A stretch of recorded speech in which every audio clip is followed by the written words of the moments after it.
Untuk pertanyaan pertama, Assalamualaikum warahmatullahi wabarakatuh.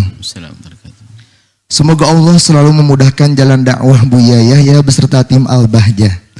Buya, izin meminta nasihat. Beberapa tahun ini generasi muda Indonesia sedang dilanda tren ogah menikah atau menunda pernikahan, sehingga terjadi penurunan angka pernikahan sekitar 60% dalam 10 tahun terakhir. Fenomena ini terjadi karena beberapa faktor, di antaranya tingginya biaya pernikahan, mengejar karir atau pendidikan, kekhawatiran beban hidup jika harus menanggung keluarga sendiri dan orang tua, atau yang dikenal dengan istilah generasi sandwich, dan juga trauma atau ketakutan menghadapi masalah rumah tangga dan perceraian. Hal tersebut sejalan dengan semakin meningkatnya perceraian dari pernikahan usia muda. Tren menunda pernikahan ini tentu ada sisi positif dan negatifnya. Sisi baiknya, seseorang bisa lebih mempersiapkan diri secara mental dan finansial sebelum membina rumah tangga. Namun sisi negatifnya adalah adanya ancaman krisis populasi karena semakin sedikitnya bayi yang terlahir. Dan juga adanya peningkatan kasus menikah karena hamil di luar nikah. Dan tentu saja tren menunda pernikahan ini berpengaruh pada makin banyaknya pemuda yang memilih pacaran saja dulu untuk mengatasi rasa kesepiannya. Mohon nasihatnya Buya agar generasi muda ini tidak terlalu takut menikah dan agar berani menikah dengan kesiapan lahir batin. Syukran Buya. Dalam kekacauan itu kadang tidak tampak jelas mana sebab, mana akibat. Sebabnya menunda nikah itu apa? Atau karena dia telah menikmati dengan sesuatu yang haram? Atau karena, jadi sehingga menunda pernikahan karena apa? Kebutuhan saya bisa saya penuhi tanpa dengan nikah. Itu bagi orang normal. Kecuali nanti kita masukkan orang yang tidak normal. Jadi dengan banyaknya menunda pernikahan itu, bisa jadi, biarpun tidak semuanya, ada orang memang tidak punya hasrat menikah. Memang Allah jadikan dia tidak punya hasrat menikah sama sekali, tidak ada bangkit syahwat dan sebagainya. Maka ini lain cerita. Kami bicara dengan orang normal seperti normalnya kambing dan kucing. Urusan untuk hasrat kemudian punya keturunan itu adalah fitrah. Jadi binatang pun punya fitrah ini. Jadi fitrahnya binatang masih normal. Sehingga binatang terus beranak pinak. Beranak pinak itu fitrah. Dan manusia normal pun pasti merindukan itu semuanya. Coba manusia normal, kita tidak bicara yang tidak normal. Sehingga yang tidak punya anak pun kadang sedih, biarpun seharusnya tidak perlu sedih. Sedih karena fitrahnya. Tidak boleh sedih kalau sudah ketentuan Allah, nggak boleh sedih. Karena apa? Kalau tidak diberi anak sebetulnya telah diringankan, dia tidak punya beban kewajiban terhadap anak. Tapi secara fitrah dia sedih, kenapa aku tidak punya anak? Dan ingat kami sampaikan, kami bicara anak, jangan sampai nanti bersedih berlarut-larut yang tidak punya anak. Untuk masuk surga tidak harus dengan anak kok. Siti Aisyah nggak punya anak, Imam Nawawi nggak punya anak. Cuman kami bicara tentang anak dulu, mohon maaf yang tidak punya anak, Anda tidak harus perlu bersedih hati. Ya, bersedih. Semua manusia normal pengen punya anak. Pengen punya anak. Tidak ada yang tidak punya anak. Kalau sudah tidak ada keinginan di sana, pasti fitrahnya yang nggak beres. Dan untuk mempunyai anak sendiri ada aturannya dalam Islam untuk memilih pasangan dan seterusnya. Memilih, karena anak harus menjadi anak yang bakal ngerti kebaikan, yang pada akhirnya juga bisa baik dengan dia sebagai ibunya, dia sebagai ayahnya, yang bisa menjadikan sebab keselamatan, apalagi punya keimanan di akhirat itu kan. Jadi merencanakan pengen menikah itu adalah bagi orang yang punya akal sehat. Fitrahnya selamat, kemudian akalnya sehat. Fitrahnya nggak selamat, dia tidak mau menikah. Nggak tahu, bahkan nggak pengen menikah, bahkan nggak pengen punya anak dan sebagainya. Coba, kalau nggak pengen punya anak, pasti dia perlu dibawa ke psikolog. Dia ada permasalahan dengan dirinya. Semua ini kalau orang normal ditanya, Anda pengen punya anak, pasti pengen punya anak. Hanya beda-beda waktunya saja, belum sekarang, tahun depan, tapi semuanya pengen punya anak. Biarpun itu wanita-wanita semuanya tahu melahirkan sakit yang kayak apa, tapi masih pengen punya anak. Yang sudah melahirkan pun pengen melahirkan lagi kok. Itu normal fitrahnya. Ini sudah cukup untuk menjadi rambu-rambu bahwasanya jika ada orang yang tidak ingin menikah, kalau memang masih punya hasrat, kemudian kok dia masih tidak menikah, pasti yang salah adalah mental yang perlu dibenahi dia. Apalagi naudzubillah nanti mencari kepuasan dengan sesama jenis kan akan menghadirkan keturunan. Atau termasuk cari kepuasan dengan seliar-liarnya juga bukan petunjuk agama. Tidak akan menciptakan generasi yang hebat karena asal berhubungan.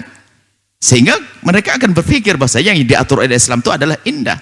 Menikah dengan memilih, merencanakan, sehingga nanti hadir ke generasi dididik yang benar, dan seterusnya, dan seterusnya. Tapi di saat fitrahnya sudah hilang, nggak pengen menikah. Atau hasratnya masih ada, dia liar. Nah, sehingga karena dia sudah biasa dengan liar, dia nggak berpikir lagi tentang pernikahan. Sehingga munculnya terjadinya perzinaan. Misalnya di semua agama, rata-rata melarang juga perzinaan. Akan tapi bedanya adalah, ada di antara agama yang tidak terlalu mengagungkan pernikahan. Kalau dalam Islam mengagungkan, nikah adalah agung, diridhoi oleh Allah, baginda, disaksikan oleh orang, dan seterusnya, itu nikah.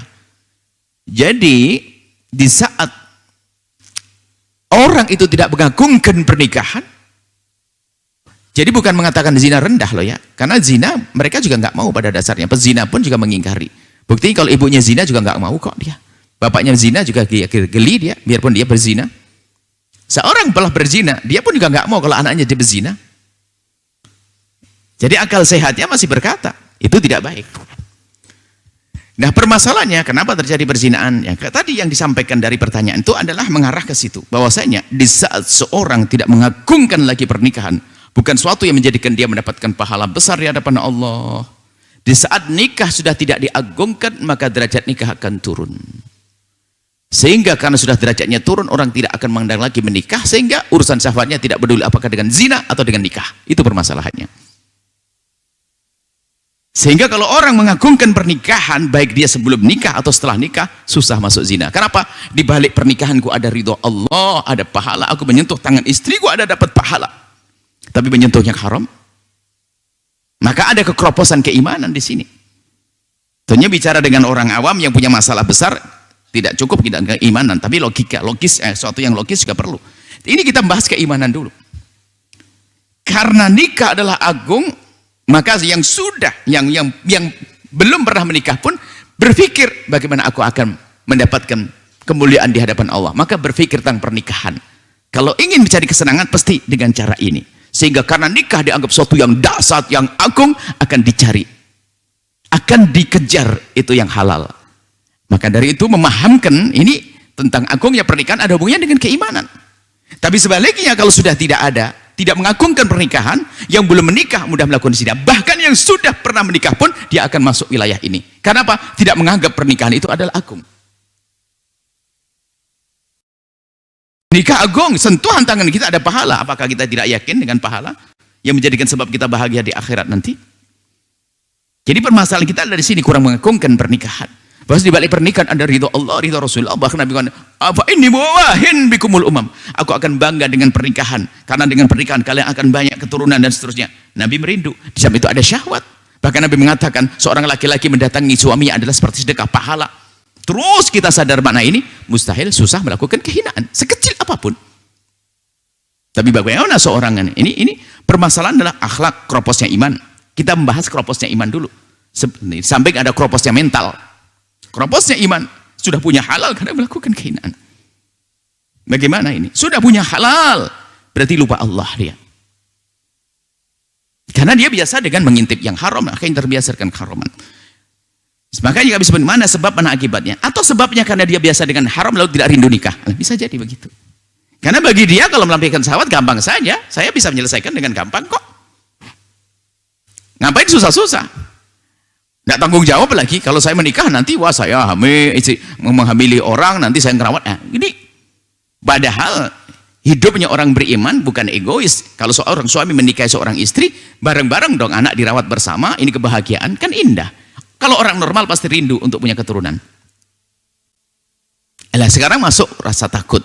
Maka kami sampaikan kepada siapapun Anda, yang Anda takut memasuki pernikahan, karena takut mempunyai beban dan sebagainya, Anda harus datang kepada psikolog untuk menata mental Anda kembali, kemudian Anda kuatkan iman, agar Anda tidak ragu lagi menuju wilayah halal.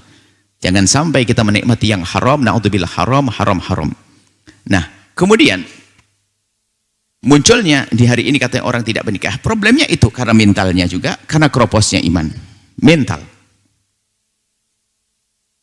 Sebab Anda pun sebagai seorang ibu, kalau punya anak perempuan lalu berkata, "Mama, saya nggak pengen punya anak." Anda pun gelisah, Anda sedih. Seketika itu spontan, ayo.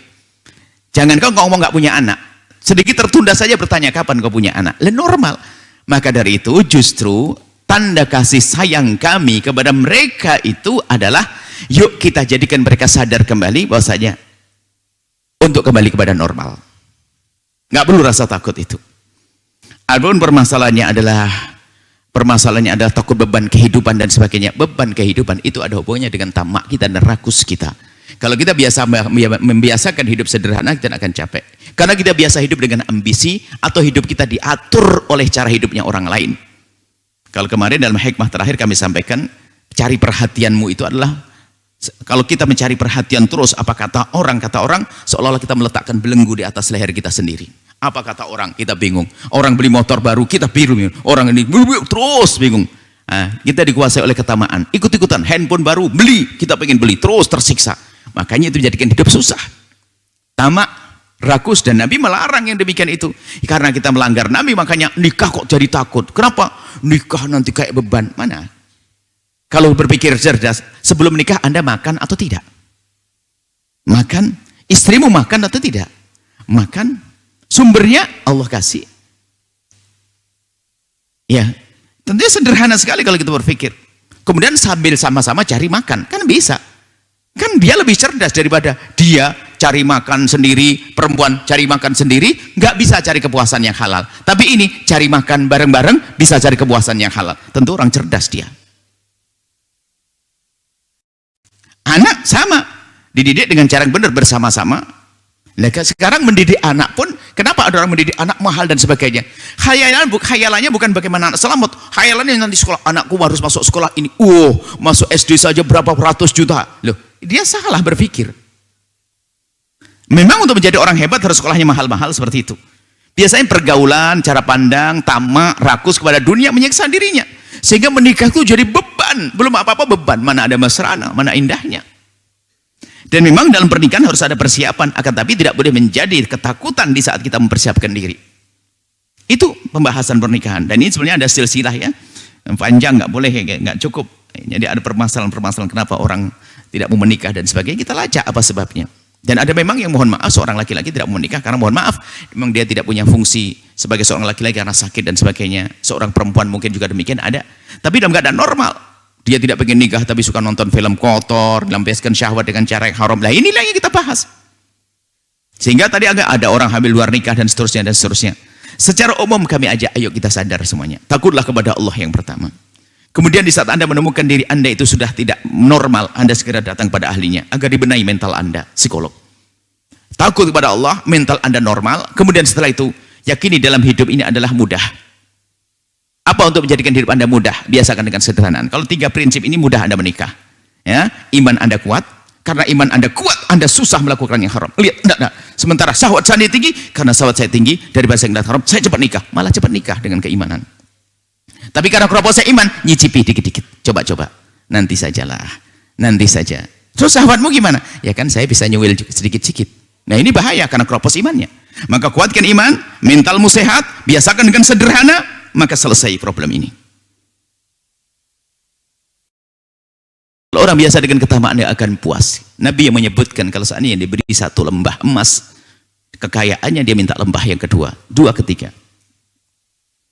Ya ini persiapan kok menjadi sesuatu yang berat. Lah, siapa yang mempersiapkan ini pendidikan anak bagaimana? Fakultas kedokteran 500 juta, 700 juta. Memang anak sukses harus pakai jadi dokter. Ya seperti itu. Jadi cara berpikirnya menjadi berat karena apa?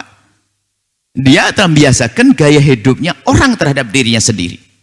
Terus siksa dia, takut. Akhirnya apa? Sudahlah, tidak berani menikah karena takut nanti punya anak beban, syahwatnya tinggi, sudah zina saja, bayar 100.000, 60.000, selesai. Na'udzubillah. Akhirnya masuk dalam kehinaan. Jadi yang kami himbau kepada orang-orang yang punya masalah semacam ini adalah tadi, kuatkan iman agar kita menghindar dari yang haram. Yang belum menikah pun dia akan waspada justru di saat dia. Jadi begini, kalau Anda, mohon maaf, kalau Anda memang haus betul, kemudian Anda tidak usah nyicipi, memang ada buah-buah, tapi minuman di sana sangat enak loh ya. Ada buah sedikit-sedikit, dan Anda dicipi pun ternyata bukan tambah seger, Pak. Sudahlah, Anda jangan mikiri sesuatu di godaan ini. Anda fokus sana, cepat jalanmu kencang sana, biar segera dapat minuman. Selagi Anda menutup enggak, Anda akan lari kencang ke sana. Selagi Anda menghindar dari yang haram, syahwat Anda tinggi, Anda kencang menuju yang halal. Pasti itu. Kenapa?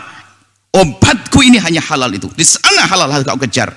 Maka dia akan bertanya pada temannya, tolong carikan saya pasangan yang baik, yang ini. Terus akan berpikir menuju yang halal. Tapi kalau sudah menyicipi yang haram, ini bagi yang belum menikah. Yang sudah menikah, kalau sudah mencicipi yang haram, dia akan menghentikan dia dari menikmati yang halal. Hati-hati. Kropos iman tadi itu, na'udzubillah. Kropos iman. Kadang sudah punya suami yang halal, dia melakukan kehinaan. Dan ini ada terjadi, kadang kita sedih dengan orang-orang semacam itu. Seorang suami punya halal, dia melakukan hina. Istri.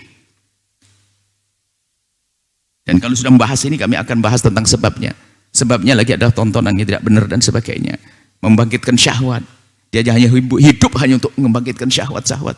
Sehingga melakukan kehinaan. Seorang perempuan tampak dia solehah, tampak ini, diam-diam melakukan keharaman. Seorang laki-laki pun juga demikian, keharaman. Karena apa? Tidak takut pada yang haram itu membahayakan. Kalau jadi perawan susah menikahnya karena nggak akan didorong untuk mencari yang halal. Ya, kalau sudah menikah pun dia akan susah bahagia yang sesungguhnya. Karena apa? Dia masih melirik yang haram. Tapi dengan halal akan cukup. Hati-hati. Halal. Sehingga di dalam Islam pun dikasih ancaman besar. Yang puja-puja suami lalu melakukan haraman, hukumnya rajam karena dosa gede. Agar tetap indah dalam rumah tangganya. Ini adalah Islam indah. Tapi kalau tadi ini yang disebutkan dalam pertanyaan adalah permasalahan kroposnya iman, mentalnya yang tidak benar, cara hidupnya yang disiksa, dia tersiksa dengan mengikuti cara hidupnya orang lain. Jadi harus punya ini, enggak sederhana. Di kampung masalah kita menemukan orang bahagia. Bahkan yang sekarang anaknya sukses pun juga bukan orang kaya raya, dia kita lihat pendidikannya benar, baik, sukses banyak. Seperti itu. Jadi yang menjadikan Anda nyaman dalam hidup adalah biasa dengan kesederhanaan. Kalau Anda bisa belanja harga 10.000, kenapa harus memaksakan harga yang 100.000? Action, oh teman saya beli itu, saya coba-coba. Kadang-kadang belanja pun latah, asal beli. Bukan sesuatu yang dia butuhkan. Seperti itu. Jadi permasalahan dan pertanyaan Anda terselesaikan dengan 3 hal yang kami simpulkan tersebut. Kalau memang Anda punya permasalahan kok nikah, kemudian takut malah, generasi sandwich dan sebagainya. Ini kan orang tidak mau amal.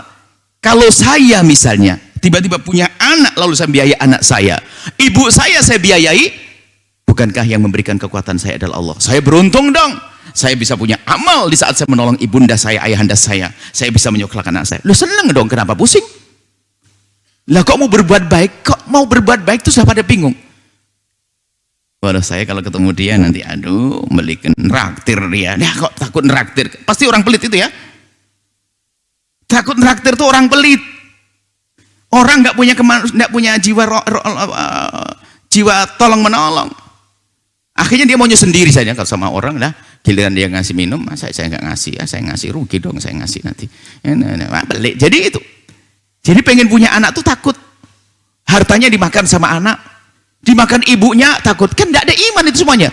Kalau seorang anak bisa menghormati ibundanya, membiayai ibundanya, kan dia ngerti itu bakti surga pahalanya. Kan mudah, senang. Dan kalau seandainya kita tidak mampu, tidak dosa, kok selesai kok dengan keimanan. Kenapa harus takut? Generasi sandwich ada beban di atas, beban di bawah.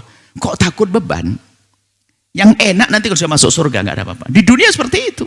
Bahkan orang hebat akan berpikir, saya akan berusaha bagaimana menolong tetanggaku yang fakir semuanya. Bukan sekedar bapak dan anak, wahai hamba Allah. Maka coba mana jiwa tolong menolongnya orang yang takut generasi sandwich. Apakah kebayang orang itu akan nolong tetangga? Ayo. Mau nolong bapaknya saja mikir ya. Membantu anaknya saja mikir dia. Bagaimana membantu nyantuni fakir miskin yatim piatu.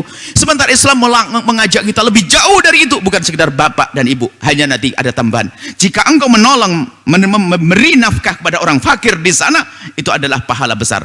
Dan jika yang fakir kerabatmu, pahala plus pahala. Kan indah seperti itu. Apalagi ibumu sendiri, apalagi anakmu sendiri. Sampai dikatakan ada satu ketika, ya Rasulullah, aku punya rezeki, punya harta. Bagaimana aku gunakan untuk jihad di jalan Allah, atau aku berikan nafkah kepada istri dan anakku? Nabi menjawab, kau berikan untuk istri dan anakmu lebih bagus daripada jihad di jalan Allah. Loh kan enak. Makanya pertanyaan tersebut adalah pertanyaan orang yang keropos iman, mentalnya tidak beres, kemudian ada hidupnya, ada action gaya. Itu kan gaya hidup. Kemarin saya sampaikan atur iman.